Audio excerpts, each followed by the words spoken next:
Hey everybody, welcome back to Sergeant's Talk TV. I'm Big Mike. Normal size Jason. That's right, he sure is.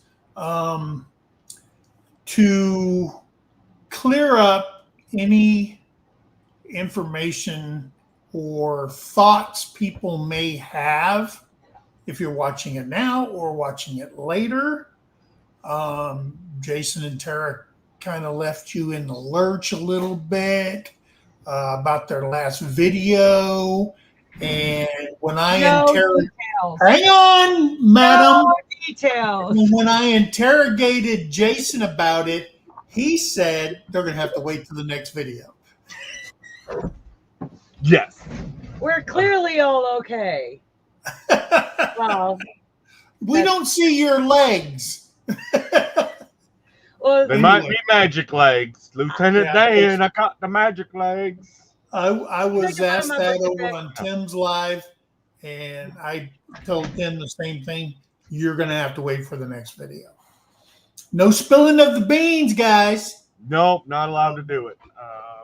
But we do appreciate that there was quite a few people. I mean, we had missed. We have company over, so we missed seeing Tim's live. But I know when I came in here to chat up with Mike, he was watching it, and that's exactly what I'd heard. Was everyone was concerned because they had watched part of the video. Yeah, so. And I must say, because I've gotten tons of messages, no fingers were lost in the making of that video. Yeah. I will preface Saturday's video with the ridge is down a vehicle. And I'm going to leave it at that. If you want the details, you have to check out the video Saturday. But the ridge is down a vehicle. It's not clickbait, y'all. It happened. So Yep. It all happened. Oh, wait. Carry on, good brothers. All right. So we put out a post about Terry. Insurance denied her surgery at the 11th hour on a Friday. Surgery is supposed to be happening on Monday. So Terry did put a thing out on Facebook, Empty Homestead Facebook, and her own Facebook, and yada yada yada. But the doctor's office, whoever does the request for the insurance payment, kind of screwed up. I think they just grabbed the last one or whatever off the computer, didn't re-look over the admin part of it, and put her information in there and what kind of surgery it was. And the reason the insurance company denied it was because where it says, well, where will the surgery take place? And they had the word office in there and not St. Francis Health Center. And it got denied under the denial paragraph from the insurance company. This type of surgery requires inpatient care. Claim is denied. So they're going back, redoing it again. And we told them, hey, do not schedule her for surgery until you get the approval back. Okay? Because that was too close. And if the people at the hospital at billing didn't call us and I took her in there, we would have been on the hook for almost $48,000 for the surgery. And I'm glad someone did their job and contacted us. Because that wouldn't have been fun. I'd have been. Yeah. I mean, I would have paid it. Yeah, that's the sad part, right? We talked about that a lot with TRICARE, with the VA, all that stuff, the bureaucracy of it all. And it's one little word like misplaced in there. And the answer is no. Common sense does not apply when looking at this paperwork. It's black and white what they put on there. There's no assumptions made, nothing.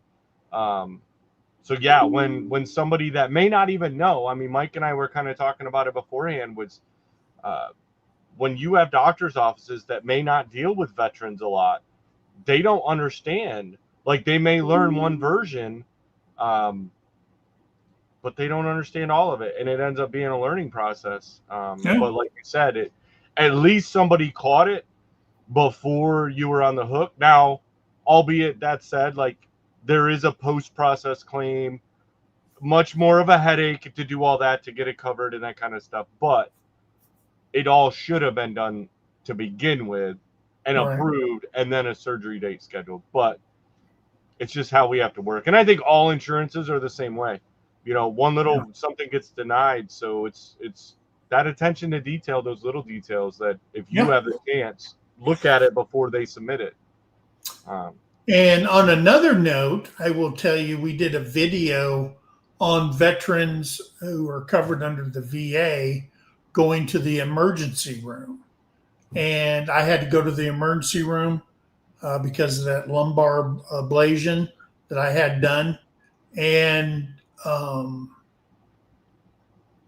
I called the 72-hour 188 number and reported to them that I had gone to the emergency room.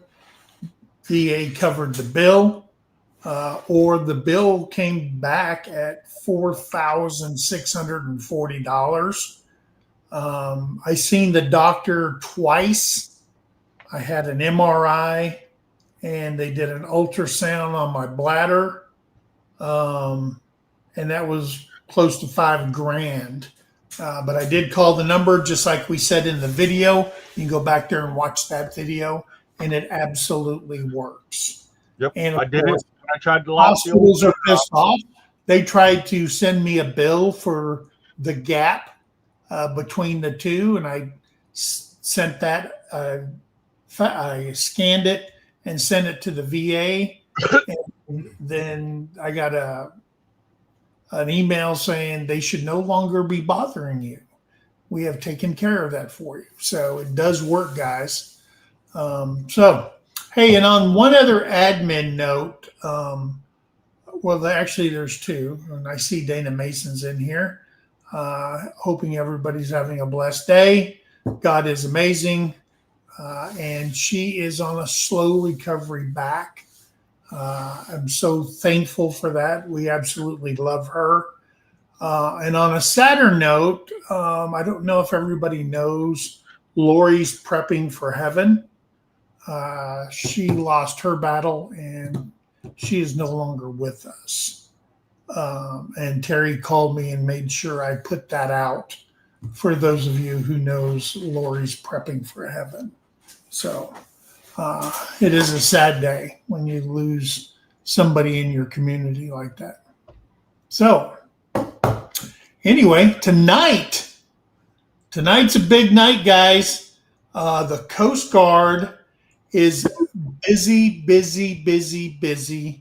And I thought to myself, I said, self, what does it take to join the Coast Guard?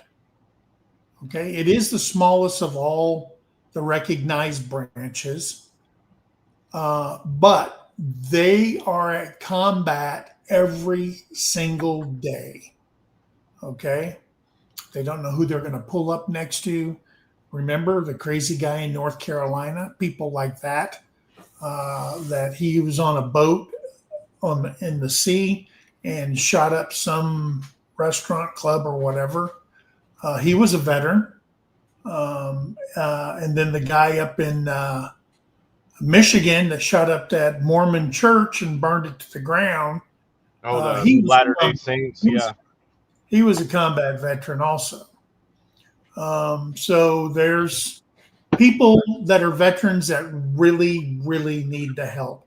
And here's the thing I found out about the guy in North Carolina or South Carolina. Might have been South Carolina. I don't know if you remember the country singer, what's her name? Pickler? Oh, Kelly Pickler. Kelly Pickler. He was the U.S. Marine that wrote her and asked if he could escort her to the Country Music Awards, and she accepted it. Really? She didn't know she was going to the Country Music Award with a potential, Yeah. dude with PTSD so damn bad that he would take a semi-automatic weapon and shoot up a bar or a restaurant, whatever it was, there in South Carolina. But anyway, I was looking at all the stuff the Coast Guard's doing. They just made a bust over on the Pacific side, $220 million of uncut cocaine, heroin, fentanyl, and methamphetamines that they took off the boat. But it was like $220 million just in cocaine. So they're doing their job. It's a dangerous job. And so I thought, hey, what does it take to join the U.S. Coast Guard? And that's what we're going to talk about tonight. So you'll get a rough idea what it takes. And I will tell you, it is more restrictive than all the other branches of service by far. Yeah, Okay. there was some pretty big shockers. Reading through and looking at that, I was like, wow, okay. But in the realm of things, we kind of talked about it before we started up a little bit. When you think of the Coast Guard, they're all on the water. And there's a whole lot more water around the world than there is land. Yeah. And you're never, it's never smooth and flat and perfect. Like, it's not solid ground. It's water. Yep. So would definitely make sense. Yeah. Hey, so let's see what we got in the chat. I see Byron and Brenda Hulk and our big buddy Colin. Colin, hanging out over there. Colin? Glad you guys are in here. There's my neighbor Ricky Smith. Get to see him tomorrow. Actually, he called me today and said that he had something to drop off, so he's going to swing by tomorrow. All right. And there's Bobby at Petty Jean River Homestead. Sing it. Angie. It's the best I can sing. Can't do it. Angie. See, you got the purtier voice of this duo. Our favorite VA nurses in here. Absolutely. Look, there's Denise. Always covered by the MPs. That's right. And there's our favorite female Marine. There is our flippin' farmstead. Dawn's in the house. There's Debbie Drock. Love to see Debbie in here every week. There's Jay Oliver. Welcome in, brother. Good to see you. Linda Farm Okie saying hey to everybody.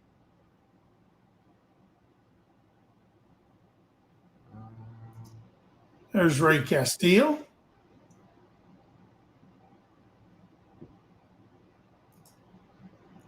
I see Dave Kleintop there, Pappy Smurf.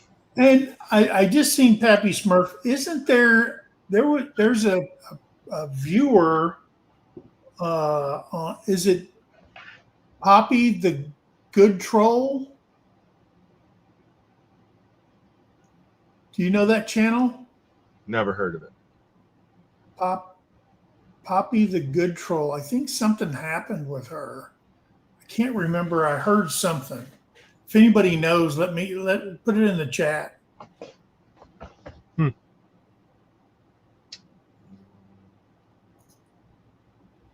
Everyone keep the family of Lori. Yep. Prepping for heaven. Yes.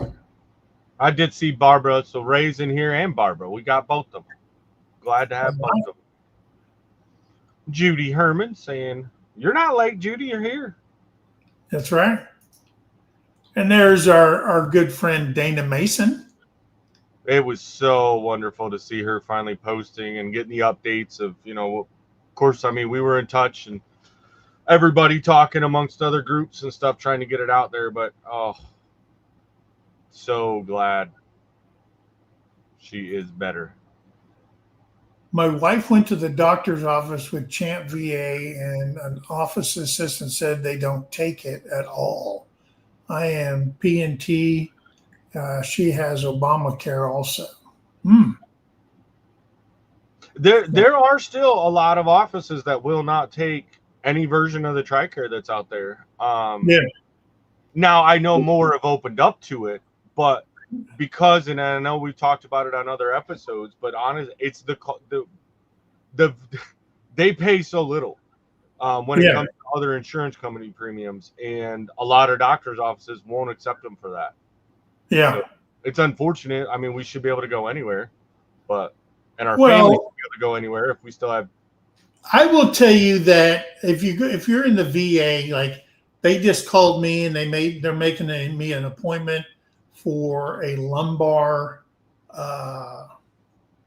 doctor, but the only one that can see my case is up in Tulsa. And a lot of people don't like taking VA because it pays Medicare prices, which is basically what the true cost really is. Right. Okay. Everything after Medicare is inflated. Okay. Well, the price for these medical services that they're charging now is ridiculous. Yeah. I mean, you know, that it was always interesting while I was active duty, because of course everything when you're active duty was pretty much 100% covered. But then to go in and see, like, they would still send you a statement so you could see what it, you know, how much it really costs, you know, to have a child. And then if that child, like, to you know, for the birth, right, there was an amount for the birth, but then if they needed any follow-on testing, and then like my one son was he was born with a cleft lip and palate. Yeah. And all of those surgeries covered, and that was not cheap. On my end it was, but looking at all the statements, like, it's crazy what they charge for. So yeah, it is kind of nice, like you said. It's TRICARE pays, Medicare pays. They're going to pay what it's worth, not the inflated price the doctor's office puts on it. Right. Not to put their kid through school. Right. Or pay for condos, the new boat and all that stuff. right. I'm not There's here buying Joseph. Maserati. What's up, Joseph? Absolutely correct. Vets, if you're angry, you need to reach out. And that's why Jason and I put our emails in every description. So you have at least us to reach out to, somebody to talk to, somebody that understands what you're going through. We may not have it to the degree that you have, but I have dealt with a lot of soldiers with issues like that, a lot of veterans with issues like that. And sometimes you just need to talk to a brother or a sister to open up your mind and hopefully listen to some kind of reason, or we can help you get to help. Yeah. And I want to put this out here with that being said, right? Because I had a conversation recently with another Marine. I didn't know him. I don't know him personally, but the family does. Our son that's a Marine graduated with this guy and went they both joined the Marine Corps. And he called me having questions about, you know, getting VA claim stuff done. Right. And I talked to him, you know, and he's close to a military base, you know, got the VFW, and he went down to the VFW. And I want to put this out there. If you have somebody coming up to you, right? So he went into the VFW to get questions about his, you know, he's like, hey, I think it was actually about CPAP, right? They weren't actually giving him a rating, even though they issued him a CPAP. The VA is not giving him a rating for the CPAP. And they changed the rule on the CPAP. Right. And it's based on your severity, and he has severe, like, we went the whole gambit. I guess why I bring this up is if you are that old codger at the VFW, right, where you went through way more than any of us young bucks can, don't turn them down. Don't turn them away. Maybe we didn't go through it as hard as you did when you went through it. And you think that some of their issues, especially, and I've seen this a lot with that gap, that big age gap from, you know, the much older generation to the current generation, with them trying to deal with like the PTSD, TBI stuff. When these Marines come in, or these service members come in and they have these issues, don't make fun of them. Don't push them away. Like, I was ready to jump in my truck and drive to South Carolina and start clearing house on a VFW. Yeah. Because these guys totally just browbeat him and told him that, you're just being a wimp. Like, you got sand in your, vagina. Like, just suck it up, Yeah. keep moving on.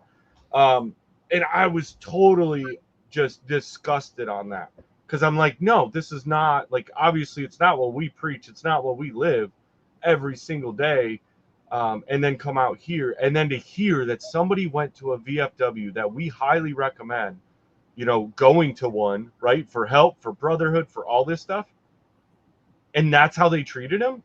Like, Yeah. that's not okay. That's not what we do to our brothers and sisters. Like, so I know that nobody that's on here is doing that kind of stuff, but if you guys hear about that, go talk to that individual that was being rude and, inconsiderate. Yeah.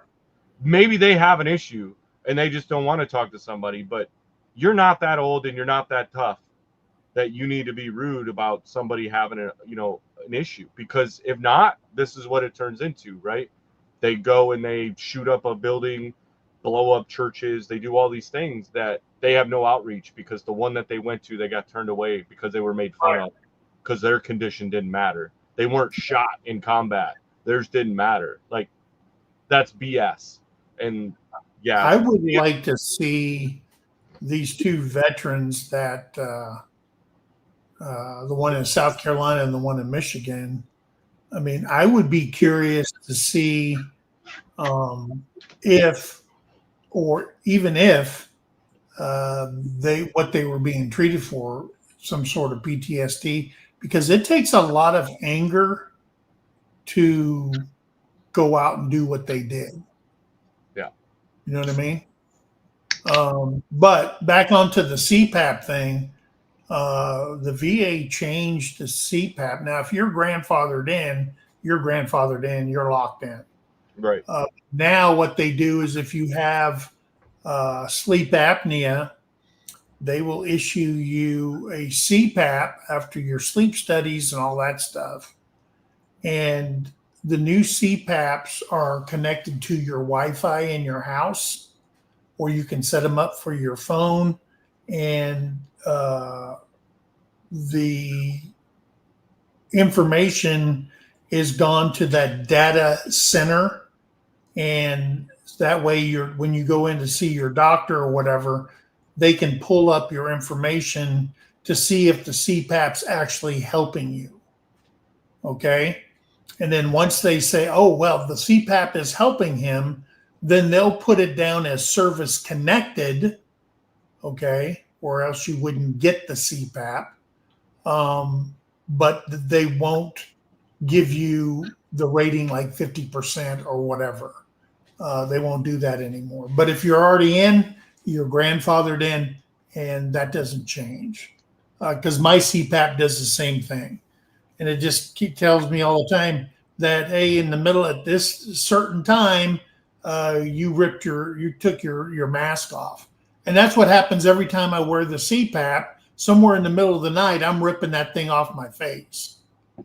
And it's just constant that way. So, it is what it is. All right, let's continue down. Hey, there's Ralph at Webb's Web. How you doing, brother Ralph? Bobby's saying, do we see Jen and Wiley's turn? I didn't see. Last I knew, he was still going, but seems kind of. I mean, maybe he has a scratch on his arm. I'd be curious. I mean, it might be one of those. Maybe he got postponed because it needs to heal. I can't see being completely turned down for it. There's got to be more to that story. Now, if he had an open wound, then they would put a delay on it. Right.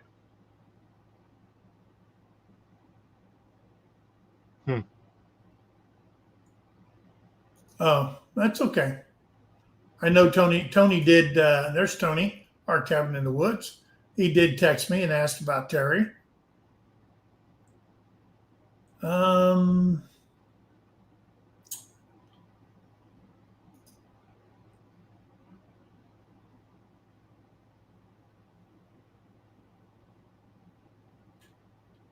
What is that?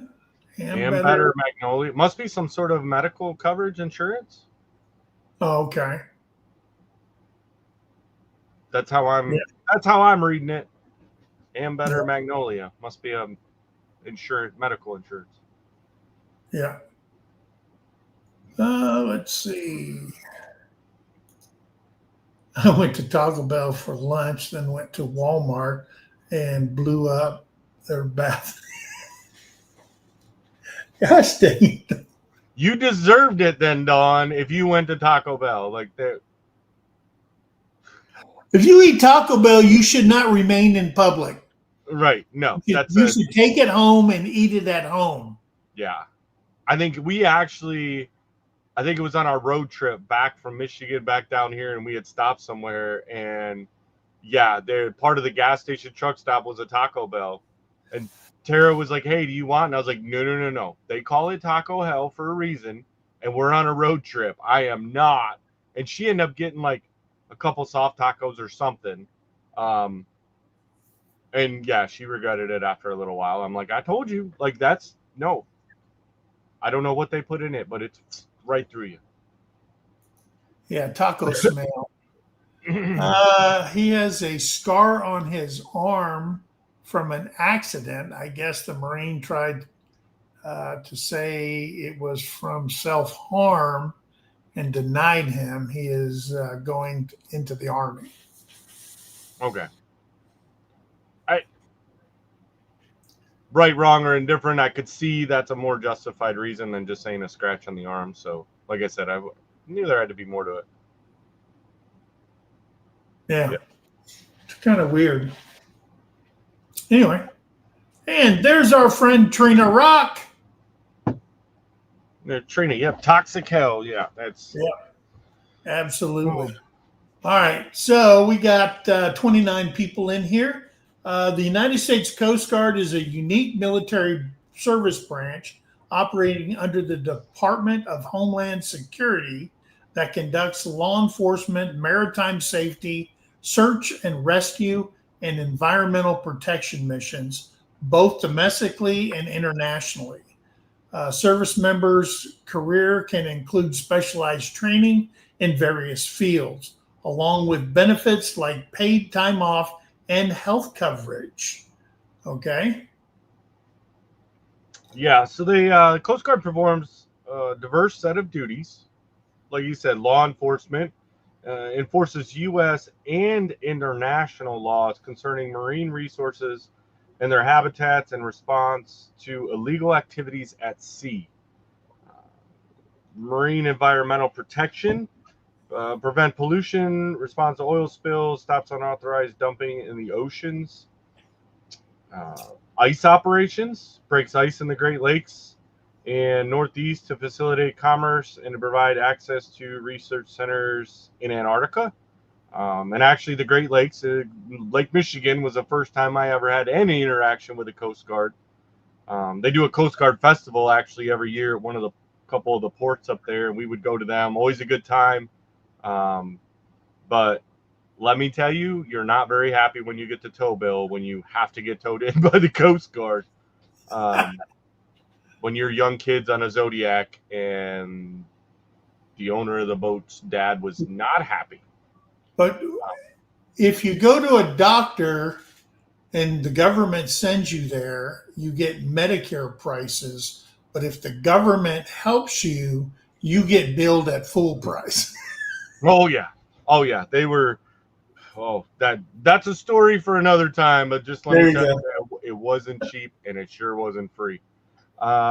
Marine safety sets standards, conducts inspections, and licenses mariners to prevent maritime accidents and property loss. Aids to navigation, maintain visual electronic aids to navigation, and provides traffic management services on U.S. waterways. And first responders, acts as the primary first responder during natural disasters. Yep. To join the Coast Guard, you must meet specific eligibility requirements, including age, citizenship, education, and physical fitness standards. Basic eligibility requirements are your age. You must be between 18 and 41. Now, at age 40, if you're in between 40 and 41, you'll still need a waiver. And anything after 41, you'll need what they call a super waiver. Okay. Because you're getting old. All right. Old to enlist. If they are 17, parental consent is required for certain roles. Waivers will allow the individual to stay in up till 40 years old. And then if you're in the Coast Guard and you turn 40, then you're going to need a waiver to continue on. Citizenship. You must be a U.S. citizen or resident alien in possession of a green card. There are specific exceptions that may apply on a case-by-case basis. And that's the same thing with the military. If you're a resident alien, you're not a citizen, full citizen yet, you can join the armed services, but you can't make the rank of staff sergeant, okay? You have to become a citizen before you obtain the rank of staff sergeant, all right? And you're not even eligible to go in front of a board to like the Army does and do all that stuff so you can be DA selected or anything like that until you become a U.S. citizen, because then at staff sergeant in the Army, you are required to have a secret clearance. And if you're a resident alien, there's certain jobs you can't go into, like MI and stuff like that, unless you're a citizen and can obtain a secret clearance. Education, a high school diploma or equivalent is necessary for enlistment. For those aspiring to become officers through the Officer Candidate School, OCS, a bachelor's degree from an accredited institution is required. Physical fitness. Candidates must pass the Coast Guard Physical Fitness Assessment, which includes push-ups, set-ups, and running with specified times based on the age and gender. Maintaining physical readiness is crucial for military service. And if you listen to Pete Hegseth talking to all the generals and sergeant majors of all the branches of the military, and he said the days of being a fat body are over. And he said from the chief of staff, or what do they call that guy, the top dog, the chairman of the Joint Chiefs, Oh, yeah. all the way down to the lowest private, will meet height and weight standard or you're gone. He talked about shaving profiles. He talked about cutting your hair. He goes, if you want to grow a beard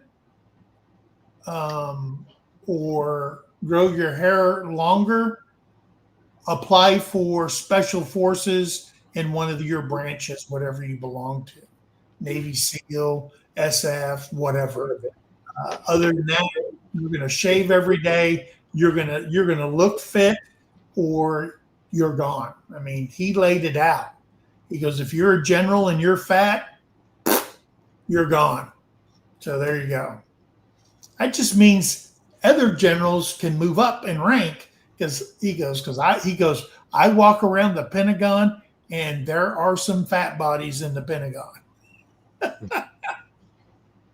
Hey, and moral character. You must meet moral character standards, which include background checks to ensure compliance with federal law and regulations.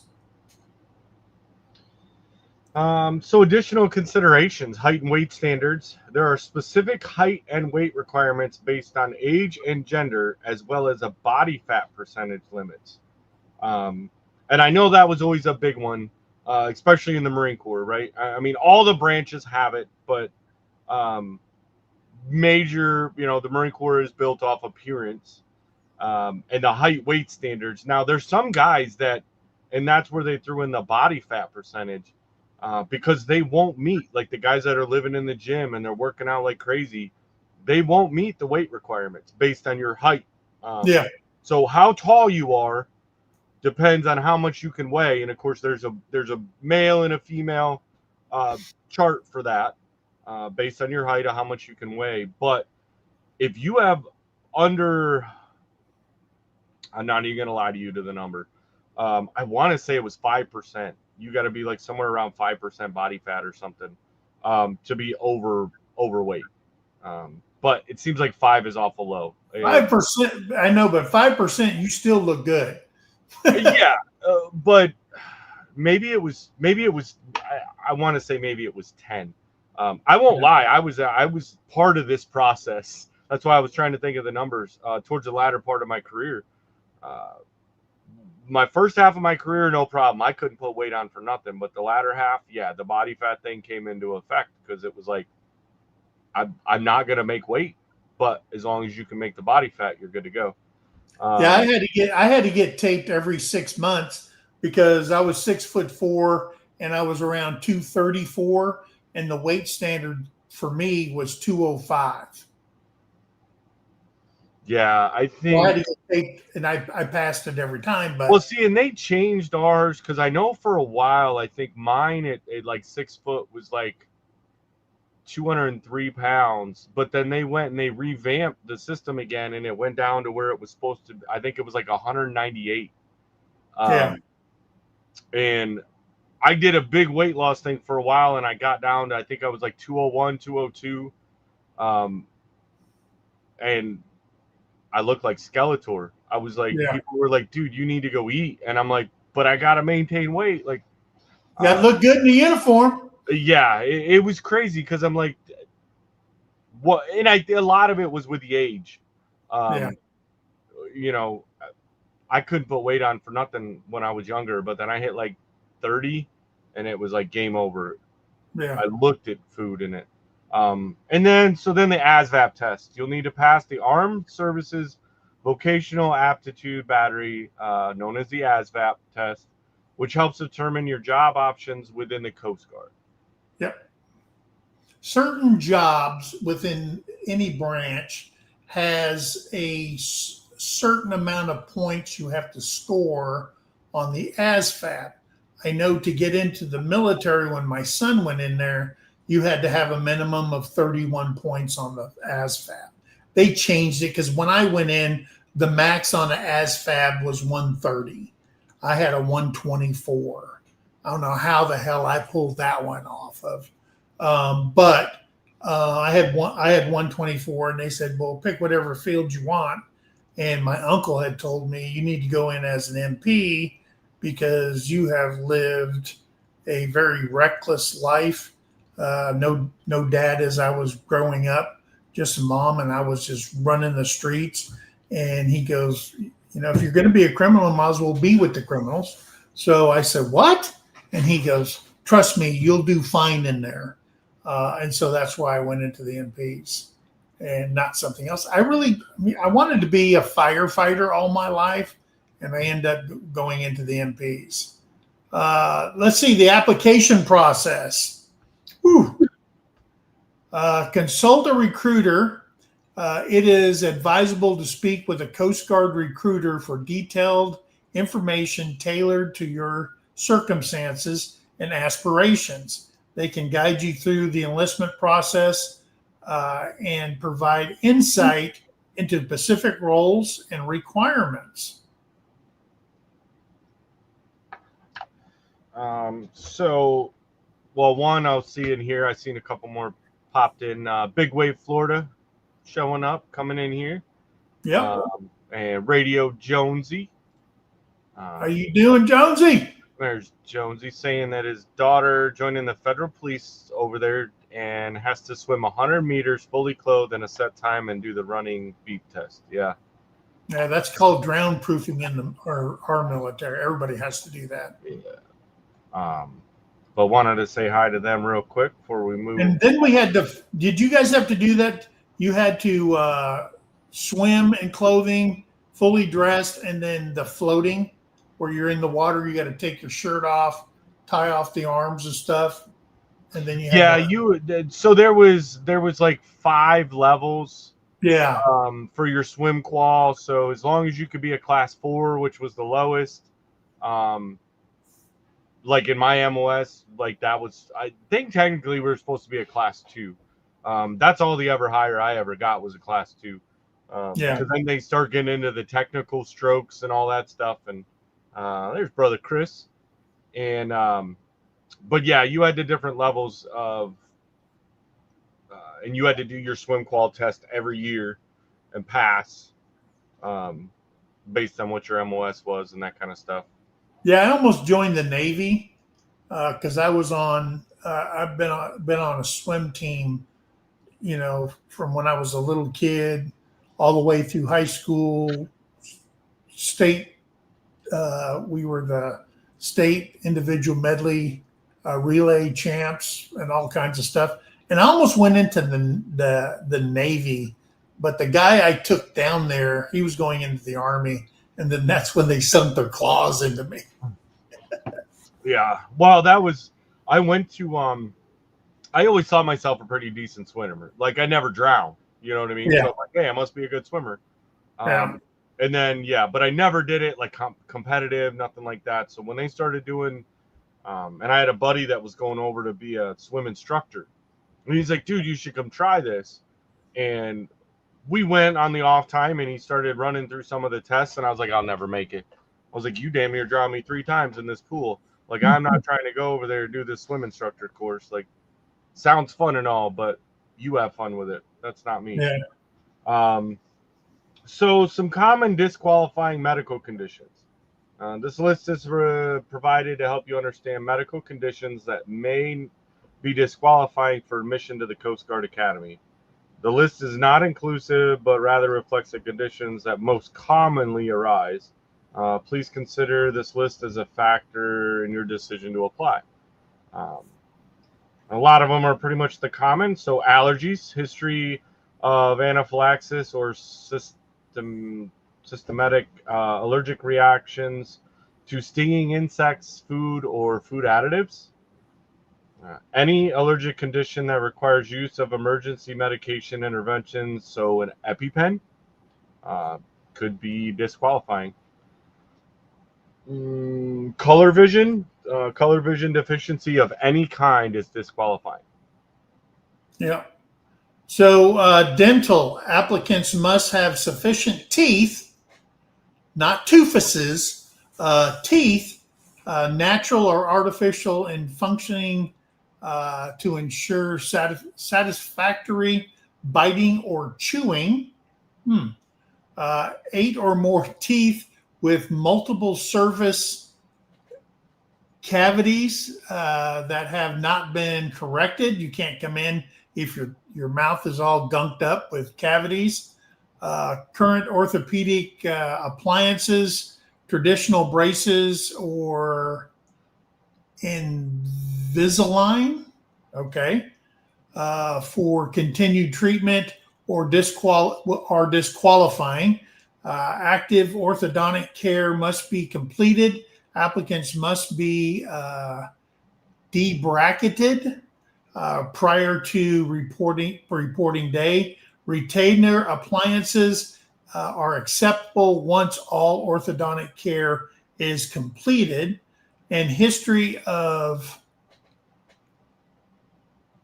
temporomandibular something, what TMJ disorder that is symptomatic or had required treatment in the last 12 months. That's a big word. Yeah. That's why I never won the spelling bee. That's that big college word right there for all the fancy doctor folks. So ears and hearing, moderate hearing loss in the 500 to 4,000 hertz frequencies, current or history of use of hearing aids. I'm out. Right? History of middle or inner ear surgery. That would have put me out right there because I had tubes in my ears. Abnormalities of the external ear requiring recurrent evaluation or treatment. And perforated eardrum or surgery to correct the perforation.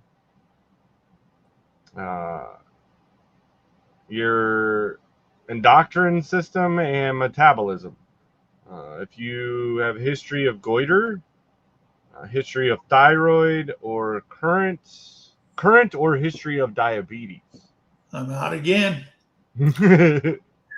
Extremities. Any defect or disorder of the extremities, including movement and range of motion, disqualifies you. Torn cartilage, unstable ACL or PCL, or surgical corrections. So even if you had it corrected, you're disqualified.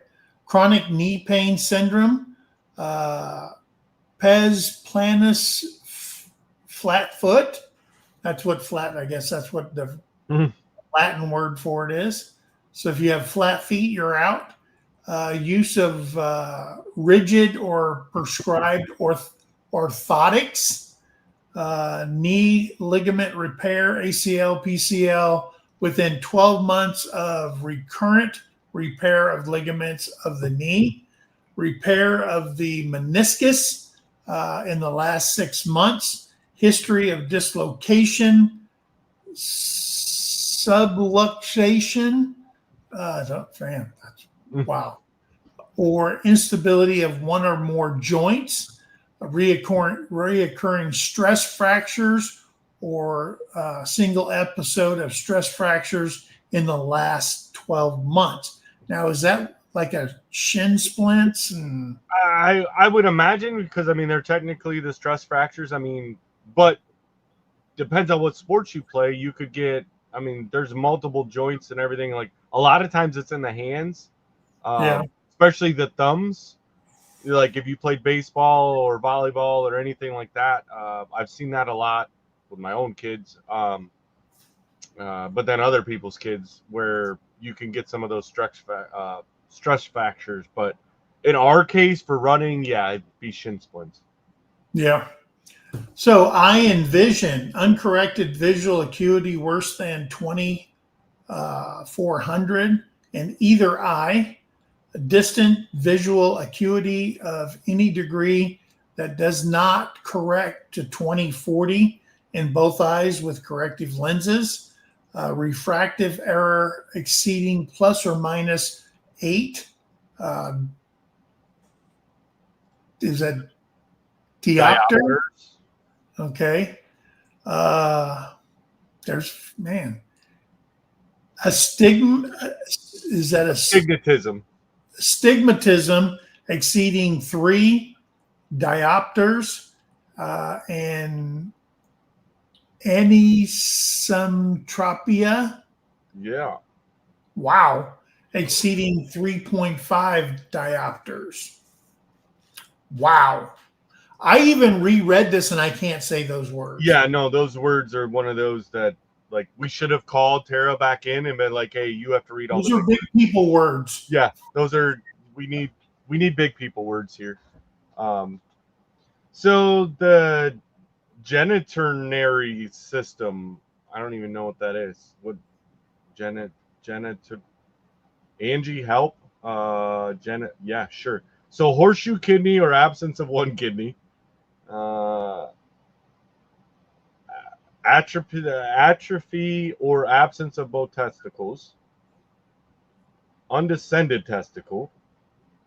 Active or difficult. Wait. Your testicles haven't dropped? Evidently. I kind of figured that would happen by 17 or 18, but yeah, I'm hoping. You know, there's some of them folks that age late, I guess. Active or difficult to treat genital herpes, even asymptomatic. Bilateral kidney stones or single kidney stone in the preceding 12 months of the exam.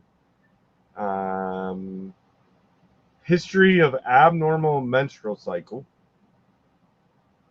So to the head, scalp, face, and neck, abnormalities which interfere with wearing military equipment or are disfiguring.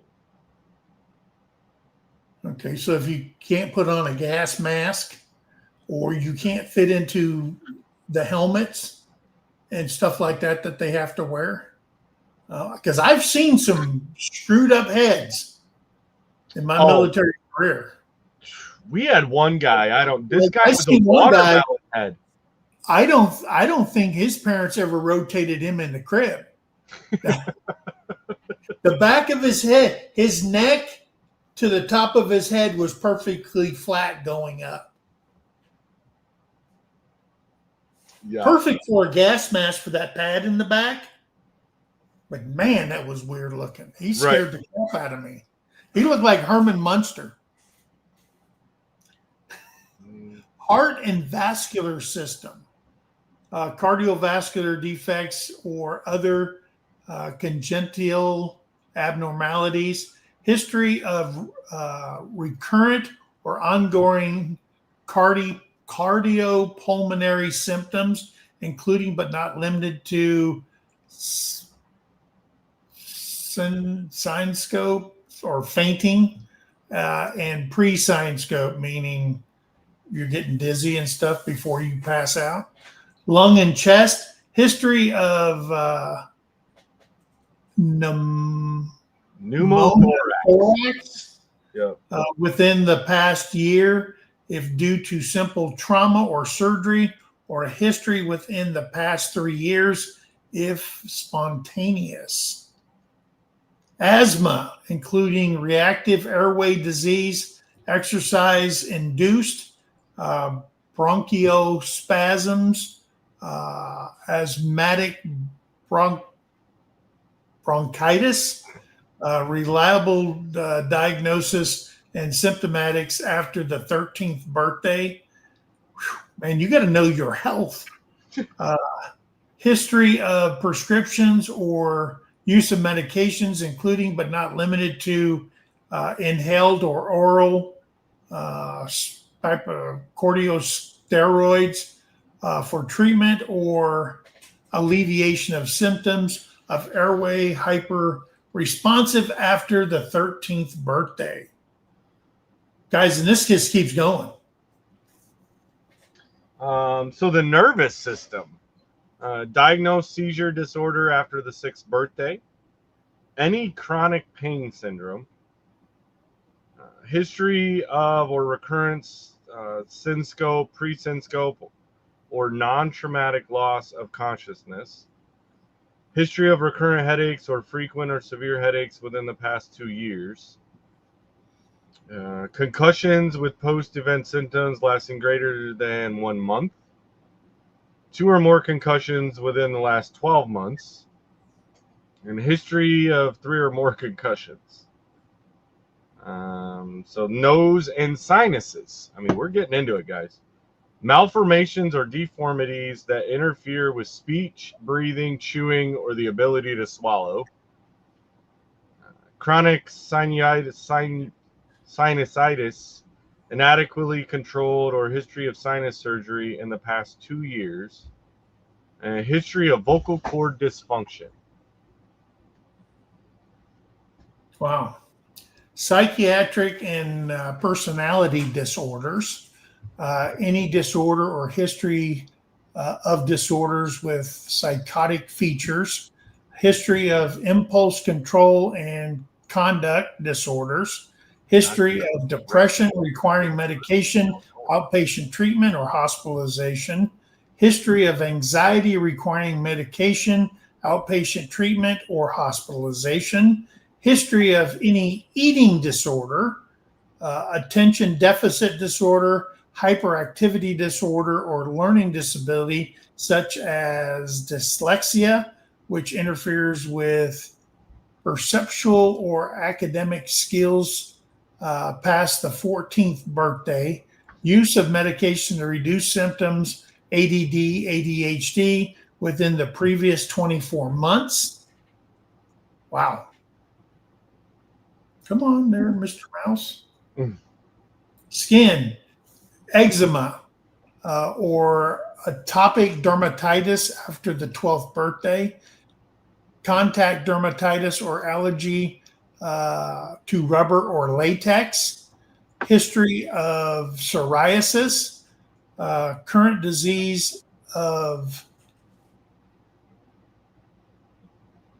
the sebaceous Sebaceous glands? gland, Sure. includes severe acne, on or off antibiotics, if intensive involvement of the neck and shoulder, chest, or back is present or would be aggravated by interfere with the proper wearing of military equipment, treatment with systematic retinoids. Is that right? Sounds good to me. Retinoids, including but not limited to isotretinoin acne something until 4 weeks after completion of the course or treatment. See, the person we should have had up here was Oak. Right. She knows this stuff. Where's we? All right, that's it. Angie, Oak, get up here. You all start saying all these big words. Yeah. And speaking of that, so Carrie put on there, so if you have a cleft palate or deviated septum, you outskis. Now, I won't say 100% for the Coast Guard. I mean, because reading here, it says I need to, but that does not disqualify you totally as long as you've had it, because I actually had a couple different Marines that had cleft palate, lip and palates that were corrected, because typically all of those are corrected in your childhood. And the only thing that you need as an adult is basically a waiver, cosmetic. Yeah. There isn't really much beyond that. So yeah, doesn't necessarily run you out all the way. All right. So spine and other musculoskeletal. Any deviation or curvature of the spine likely to impair normal function of wearing a proper military uniform or gear, or causes physical symptoms, lumbar or thoracic scoliosis greater than 30 degrees, herniated disc or history of surgical correction of this condition, history of chronic or recurrent low back pain. Well, you might not have it going in. Guaranteed it's coming out. Yeah. Surgical or congenital fusion of any part of the spine. Yeah. So as a lot of you have put in here, bottom line, you have to be in perfect shape to join the Coast Guard, not only as an enlisted member, but as an officer also. We kid our brothers and sisters in the Coast Guard, but the facts are it's one of the hardest branches of the military to get into by far. If you have any questions about joining the Coast Guard, please click on the link in the description for more information. Yeah. As usual, guys, down in the description is all the information. You can click on there, try to find a recruiter, that kind of stuff. Yeah. See, in the Coast Guard, when I was looking into it, you have to first of all, you have to, just like we had to, they give you those sheets, and that you have to go down and check each block if you had it or you didn't have it, on and on and on. They'll allow you to take that home, get with your parents, because you probably don't know when you had it or whatever, and then you check it. So then they go back. When you go to the MEP station, they look at that, and then they start drawing blood. Okay? And through that, when they go through your blood, they come back and they say, well, wait a minute. This dude was saying blah, blah, blah. And a lot of the stuff on your blood work can tell whether you had this or you have that or whatever. But with the Coast Guard, you have to go to a doctor, and it all has to be signed off by a doctor as part of your application. So when they catch you lying, they can just say, sorry, your services are no longer needed, because you have to take it to a doctor, what I'm reading. And then when you're done with all that and it's signed off by a doctor, then you take it in to the MEPs and stuff like that. And then it's rechecked. And then while you're at school academy, somewhere along the East Coast, you go through that again. And at any time they can throw your ass out. Okay? And you're gone. So, in other words, you have to be in absolutely perfect health before they'll take you. Okay? Pretty much perfect health. Yeah. Whereas in the Army, everything has a waiver. You know? Everything. Well, I think that's the difference that when you're thinking about it, like we said, it's the Coast Guard. They are the protectors of all waters, Yeah. domestic and international. Yeah. You're not at home. You don't Yeah. have ready medical care. Like, you're not on land where you could be stuck for months and months out on the open ocean, or up in the Arctic, where you get the medical people that are on your ship, and that's it. Yeah. And so, yeah, to not want to take somebody, I mean, that's why there's a lot of conditioning, even for the other branches. If you start showing symptoms, or you develop a new condition that makes you non-deployable, then that's when they start looking at processing you out from the other branches, as to where, if there's even a chance in the Coast Guard, you're not even coming in. Like, oh, you got medical precursors that say you could have this. See ya. That's kind of what the Army did to my brother. Let him go through boot camp, even though he had a medical condition that he developed in boot camp. Still let him graduate it. Send him to his MOS school, or AIT. Got there, went through the school, wouldn't let him graduate because they said he was on a med hold. So they would never send him to the fleet, even though they sent him through the whole course. And in the end, they turned around and said, well, it was what you have now is a precursor of a pre-existing condition, which he had none. So how they didn't tie it together, but that's what they told him when he left. But he is currently, surprisingly enough, because like I said, he made it through boot camp, made it through AIT, in his school, and then spent several months kind of as an admin working party. But he's getting 10% disability from the VA, and he never even made it to his first duty station. Wow. So yeah, Byron, I think that the fear of water would fall into the psychiatric part. But it's not listed. So, I mean, I guess, yeah. I mean, there's loopholes. I'm thinking if you swim like a rock, you don't join the Coast Guard or the Navy. Right. You know what I'm saying? Unless you sign up to be a 911 operator. I don't know. But but yeah, I had a friend that was served on an aircraft carrier. He worked for Navy MWR.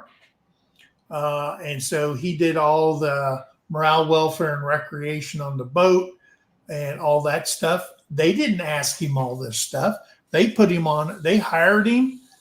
They just wanted to know that MWR operations, yada, yada, yada. And his biggest job was, before they went into port,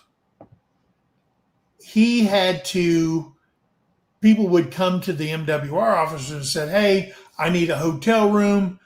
Me and two other guys, blah, blah, blah. They may be going into Singapore, Japan, or wherever, yada, yada, yada. And that's what his main thing was, accommodations. And they would give him their credit card number, or he would pay with an MWR credit card, and then they would reimburse him and swipe their card, and he would pay for it all, and then hand out all the reservation stuff. Well, the problem is he had never been on a boat a day in his life.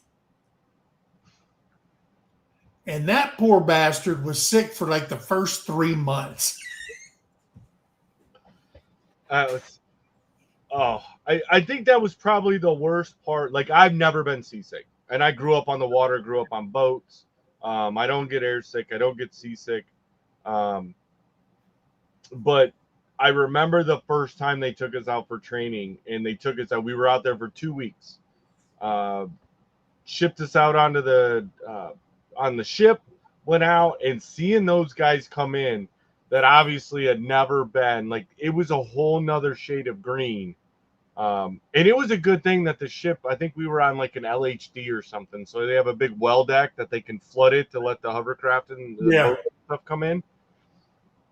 There was so much vomit in that water. I was like, you couldn't pay me enough to get down there and have to work in any of that? No, because and then of course they're covered in it, so they're starting their experience, and the smell is never good.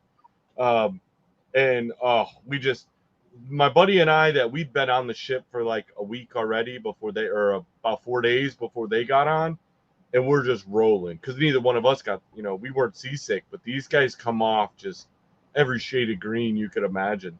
Yeah. Like all these poor souls. Dude, the first time I jumped out a helicopter in water, okay, they do a low-level flight, and you're sitting in the door with a 60-pound ruck.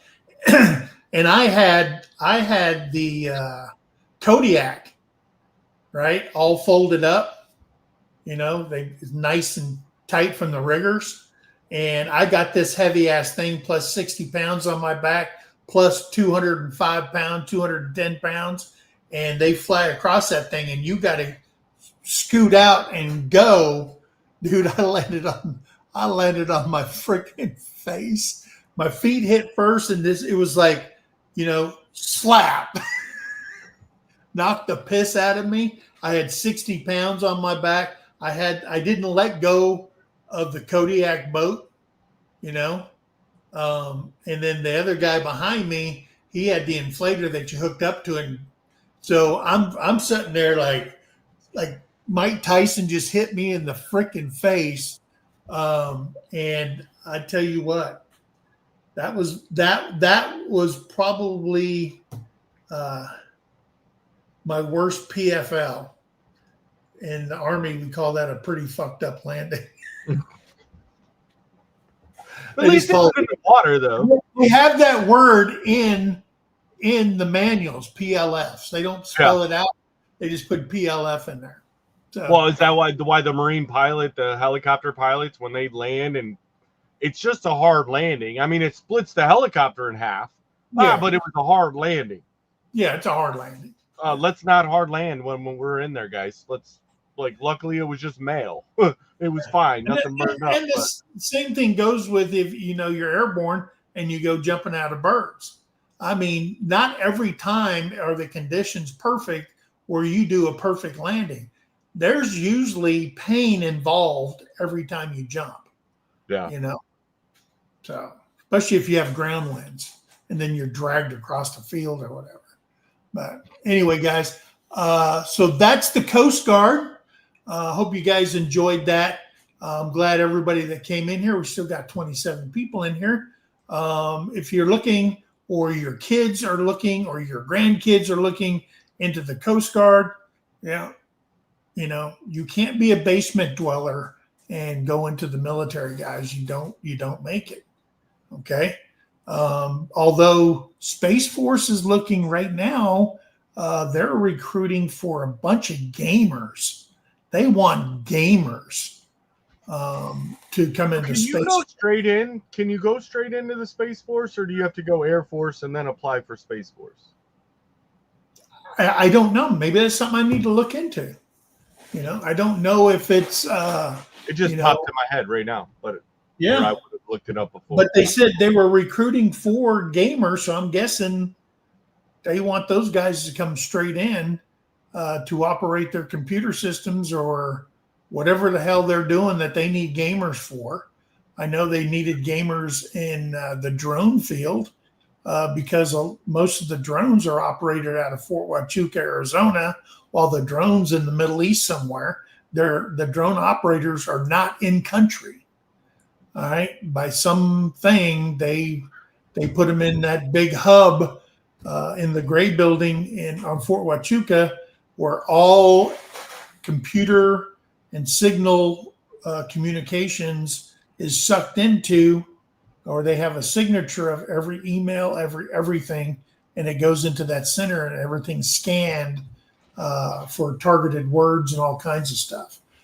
So that's where they operate out of. And they operate those drones off satellites. So there you go.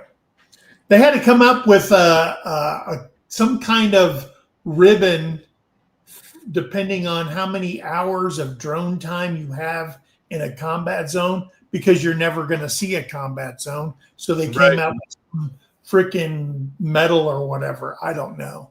But I was going, wow. And you get it, once you've hit like so many hours in combat, operating drones and whatever, then you get awarded this, and then an oak leave and the oak leave and whatever. So yeah, it is what it is. So I want to thank everybody for coming in here. If you got any ideas for a Sergeant's Talk that you would like us to talk about, let us know. Hey, if you'd like to be a guest on here and we can interview you, we'll do all the coordination with you, and you can tell us about your military service. People enjoyed that. I think the only person we've ever had was Ralph. Denise. Oh, and well, Denise came up, but I don't think we actually did a full-fledged interview. Yeah. I mean, Yeah. we've interviewed her without officially interviewing her every time she Yeah. comes up. So Yeah. I want to know everything I can about Denise. yeah, I've actually got a little bit of She's an a super trooper. I've got somewhat of an idea I want to do, and I'll throw this Yeah. to you when we're offline. About something coming up too, that we might throw another actual video out, guys, not just the lives.